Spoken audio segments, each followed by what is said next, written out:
Jai Masih, praise the Lord. Happy Sunday to all. Praise the Lord. আজি Sunday service আৰু আশা কৰোঁ সকলোৱে আশীৰ্বাদ প্ৰাপ্ত কাৰণ ঈশ্বৰৰ বাইকতে লিখা আছে যিবিলাকে ঈশ্বৰৰ লগত লাগি থাকে ঈশ্বৰৰ মানে গৃহত যায় উপাসনা কৰে তেওঁবিলাকে আশীৰ্বাদযুক্ত লোক হয় বুলি praise the Lord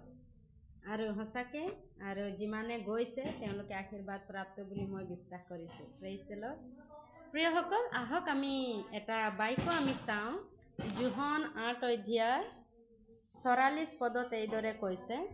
যিবিলাকে নেকি খুব মিছা কথা কৈ থাকে প্ৰত্যেক কথাতে মিছা কথা কয় তেওঁবিলাকৰ কাৰণে এইটো বাইক হয় আহক আমি পাঠ কৰোঁ হওক যোহন 8 অধ্যায় 44ত এইদৰে কৈছে তোমালোকৰ পিতৃ শয়তানৰ পৰাহে তোমালোক হলা আৰু তোমালোকৰ সেই পিতৃৰ অভিলাষ পূৰ কৰিবলৈহে ইচ্ছা কৰা সি আদিৰে পৰা নৰবধি আৰু সত্যত নাথাকে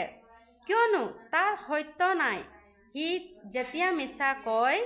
তেতিয়া নিজৰ পৰাহে কয় কিয়নো সি মিছলীয়া আৰু তাৰ বাপেক praise the Lord প্ৰিয়সকল ইয়াতে ঈশ্বৰৰ বাইক স্পষ্ট ৰূপে কৈছে যে যিবিলাকে সদায় মিছা কথা কয় বা মিছাতে থাকে তেওঁবিলাকে মানে কৰ পৰা কৈ নিজৰ পৰা মানে শয়তানৰ নিজৰ পৰা মিছা কথা কয় আৰু শয়তানত অলপো সত্য নাই বুলি কৈছে তেওঁ সত্যত নাই বুলি কৈছে praise the Lord আৰু তেওঁৰ বাপেক শয়তান মানে যিবিলাকে মিছা কথা কয় তেওঁবিলাকৰ বাপেক হয় শয়তান বুলি কৈছে প্ৰিয়সকল আজি আমি সঁচাকে আমাৰ নিজৰ জীৱনটো আমি পৰীক্ষা কৰোঁ হওক কাৰণ কি যিবিলাকে মিছা কৈছে তেওঁলোকৰ বাপেক শয়তান বুলি কৈছে আৰু যিবিলাকে সত্য থাকে এইবিলাকৰ বাপেক ঈশ্বৰ বুলি কৈছে praise the Lord সেইকাৰণে আজি আপোনাৰ আৰু মোৰ বাপেক আমাৰ কোন হয় আমি পৰীক্ষা কৰোঁ হওক praise the Lord ঈশ্বৰৰ বাইকৰ দ্বাৰা ঈশ্বৰে সকলোক আশীৰ্বাদ কৰক আমেন